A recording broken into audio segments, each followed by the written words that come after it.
And with that, I introduce and hand the floor over to someone who did spend time at the State Department, may do so again in the future, who knows, Anya Manuel.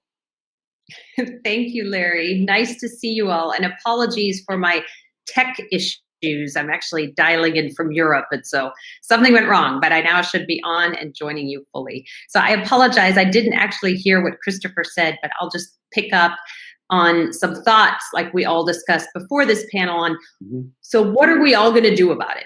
What can democracies do together to ensure that we retain a strong lead in artificial intelligence and in the other key technologies, which is where really the race between China and the US is going to be joined? So far, the Trump administration, I would say, has woken up to the issue, but their policies have been almost entirely defensive. It's build a moat around our technology, stronger export controls, make it harder for Chinese companies to invest in American AI companies and others. It's time to play offense. So we should focus on what the US and our allies can do to compete rather than just focusing on keeping China down. And I'll just make 4 quick points and we can discuss them more in the Q&A. First, we've got to stop doing this alone. We have to work with our allies. Mike Brown, Pav Singh, and I have been talking for over a year about an idea we call the Technology 10, which would be a flexible structure bringing together countries along with academics and key folks from industry in flexible working groups to solve some of these issues. So one, for example, would be a working group on AI to come up with thoughtful criteria and really a framework for how to do AI ethically, everything that you have been talking about in the sessions of this conference. Another one might be, how does the West stay in the lead on semiconductors? You could think of 5 or 6 or 7 others. So that's one. How do we work with our allies? 2, of course, the US and our friends need to stay in the lead on semiconductor design and have fabs. As you all know, the state-of-the-art fabs cost a lot of money. They cost $10 to $20 billion each. They're mostly found in South Korea and Taiwan, some in Japan. I think the Trump administration here has leaned in the right direction by giving a bunch of incentives for TSMC to build a fab here in Arizona. That's great. Those who are in the know say TSMC probably won't make their most advanced chips here, which of course defeats the purpose. So more needs to be done there. And I know there's the Chips for America Act that Mark Warner and John Cornyn and others are supporting. So people are starting to think about it, but it's a really important priority. So that was 2. 3, we have got to boost our own federal research and development funding. During the height of the Cold War, the federal government spent up to 2% of our GDP on basic R&D. Now we've been reducing precipitously in the past 4 years, and now we're down to 0.7% of our GDP. The private sector is making up a lot of that, but they're not necessarily investing in the R&D that keeps us the most competitive when we're talking about this from a national security issue. So clearly more needs to be done there. There's a Chuck Schumer bill out called the Endless Frontiers Act, which is trying to do some of that. My friends on the Hill tell me that this one doesn't stand a lot of chance of being passed. It's $100 billion over 5 years, which is a lot. But something of that form clearly needs to be done. And then the 4th point is, and Larry, you and I have talked about this, is to stay in the lead. Basic research needs to be both safe and open. So there's been a lot of talk recently about restricting Chinese students from studying in the United States and researchers being here. I personally think that's a lot of overreach. I know, Larry, you and others wrote a great edited volume warning of the types of activities that the Chinese and others are doing, many of them illicit or at least nefarious.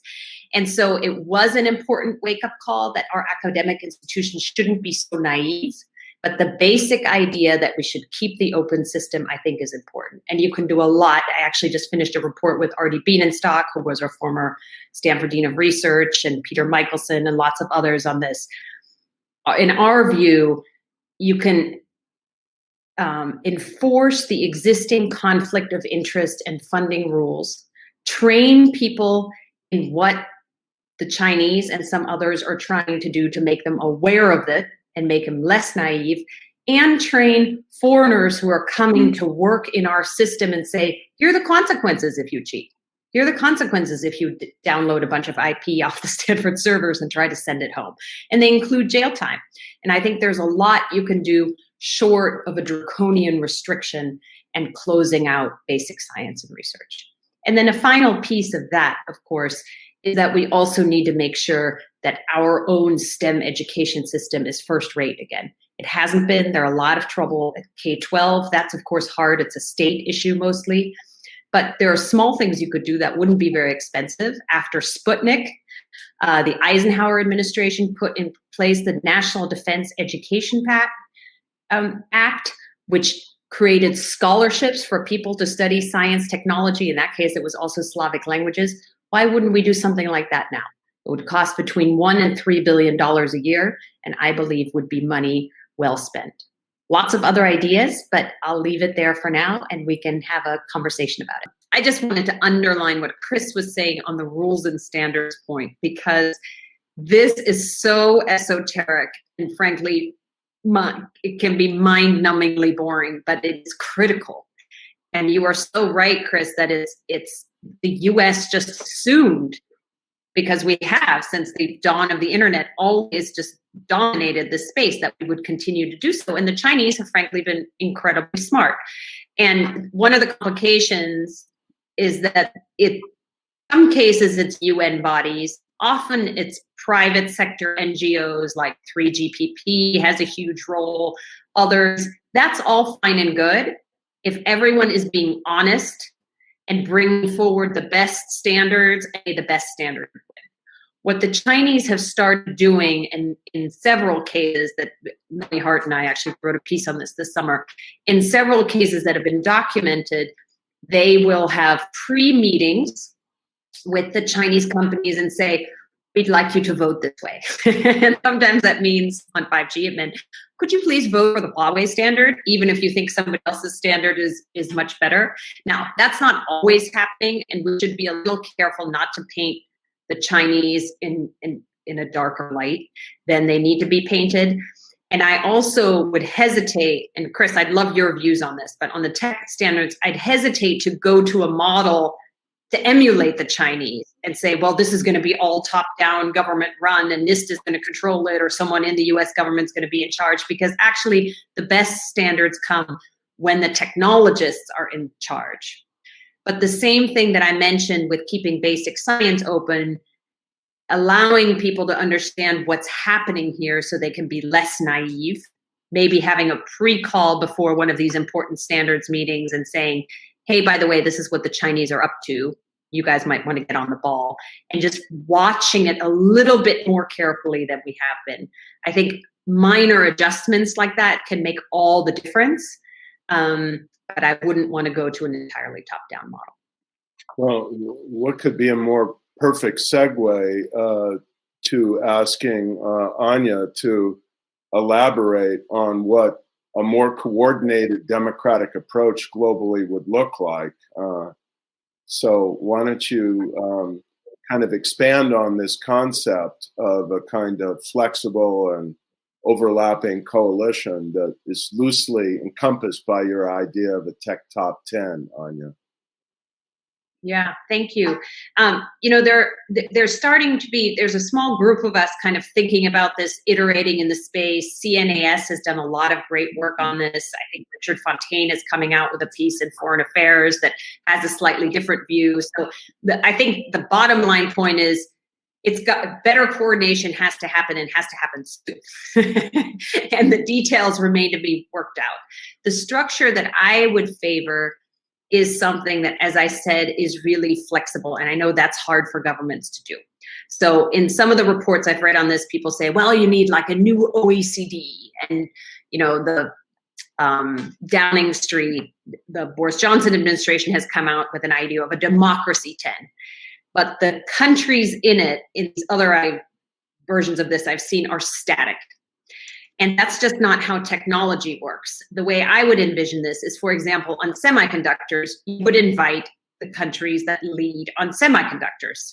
The Netherlands, the US, that make the semiconductor manufacturing equipment that both of you talked about earlier. Then probably Korea, maybe Taiwan, although that's complicated, Japan, the US, maybe one or two others. And you would have at the table some of the key CEOs, and I would bring business in right away because, frankly, some of the pushback we're getting from US business on the restrictions on them to exporting to China and others come because no one's come up with an alternative for them. It's their biggest market. Understandably, they're a little bit frustrated at all of that they're essentially being shut down. So you need to have a dialogue saying, hey, here's the real national security concern. Here's how we stay in the lead. What do you think we need, rather than just lobbying us for more support for building fabs everywhere, which obviously no government can support. What are we going to do? And you have a working group that meets over time, comes up with real actionable things that can then be implemented in the government. So a working group would include some CEOs, some government representatives, and maybe a few academics. And you might change over time. A group on AI might have a totally different composition. There, maybe you want the Israelis at the table. Maybe you'd want the Indians at the table for some of these, but not others. And then so on and so forth. There could be a group on export controls. You probably would want that with more European countries and maybe the EU at the table. And so that's how we're visioning this, the Tech 10 concept. It's so far, it's a hard thing to get right, and I fully acknowledge that. There are small attempts at it. I mentioned the UK approach, which I think is the farthest along, although even they haven't gotten much further than suggesting it. I don't know any major power that's picked up on it yet. The Trump administration is trying a really piecemeal approach. So Esper recently announced his little AI partnership with other defense departments, I guess. The State Department has confusingly 2 or 3 initiatives that do bits and pieces of this, but don't seem to be very coordinated within the US government, which brings me to my final point. This is really hard to do well. And in the US government, we are just awful at coordinating tech policy. And so another idea I've been thinking through with some colleagues is, how do you do that more effectively? I know Tom Donilon and others have called for having a deputy national security advisor for tech that would work more closely with OSDP, because one of the things we're seeing now is that Commerce comes out with a restriction on sending semiconductors abroad. Treasury doesn't necessarily know. When some of the online student ban things came out this summer, apparently the Department of Education wasn't aware and the State Department wasn't aware, which is a big problem since they grant the visas. So a little more coordination within our government on all of these tech issues is very much in order. I would agree with Chris, because my question is right on, except you very quickly are banning a lot of things without solving the problem. And I think this was Chris's point. Don't do an export control if they're easy substitutes. And for most of these technologies, there really are. Right? So that's the problem. And then pretty soon, so you're starting with export controls, but then are you going to stop American companies from investing in things like Hikvision, SenseTime, others? Maybe. We haven't talked about that yet, but how far does this go? And is it really possible to put the genie back in the bottle, especially on digital authoritarianism? And I think probably not through export controls. So you can do other things to, inoculate the world, kind of what both Chris and Christopher were talking about. Do you have one coherent set of standards for what would be appropriate privacy protections? So you're not picking on TikTok and WeChat, but you have one standard. You say you meet the standard you're in, you don't meet the standard you're out. That's how I would try to solve the problem. I know that's a lot harder, but otherwise you're just playing whack-a-mole and you're going to lose. Yeah. I love the question about the schoolyard fight. And I think it's so right on because in my view, by bullying and browbeating the world about 5G, instead of letting the technical folks talk to each other and really understand that there is a real issue here and it's apolitical, we have created an equivalence somehow between the United States and China, and that is just not true, right? So some of the things I was talking about earlier are to get us, frankly, back on the right foot with our friends and allies to say, hey, we want to help all of us succeed. We want to help all of us remain the most competitive technology countries on earth and to compete with China. Bring it on, right? Let's have a fair competition. And I think you do that by reformulating this as a positive strategy as opposed to shutting China out. So that's on the schoolyard fight. On digital ministers, absolutely, there should be more Audrey Tangs in the world. She's so wonderful. And I've interviewed her a couple of times now for things like this. And it's just the combination of being irreverent and funny and how you educate your populace about election interference, which I think she didn't talk very much about today. But what Taiwan did was absolutely first rate, and how they just used the Chinese playbook against them and used humor to counter the disinformation. We're just not doing any of that. We seem to just always be screaming at each other. So yes, more Audreys. And finally, I just wanted to close with, we're talking about digital authoritarianism, absolutely important. But Chris already mentioned it when he mentioned biotech. There's so many tech issues that are just around the bend that we're not quite focused on yet. And I'd like us as a country and as a group of friends and with other countries to start thinking a little bit ahead. So biotech is one of them. It's pretty late in that game because, CRISPR is already happening in China and elsewhere. Lots of other things that we can still talk about. But one that no one's really talking about yet and that I personally am very concerned about is fintech. When you look at how dominant Alipay, Ant Financial, WeChat are in the global payment system, we should no longer take for granted that the dollar is always going to be the currency that clears most transactions in the world. You just won't need the correspondent banking system.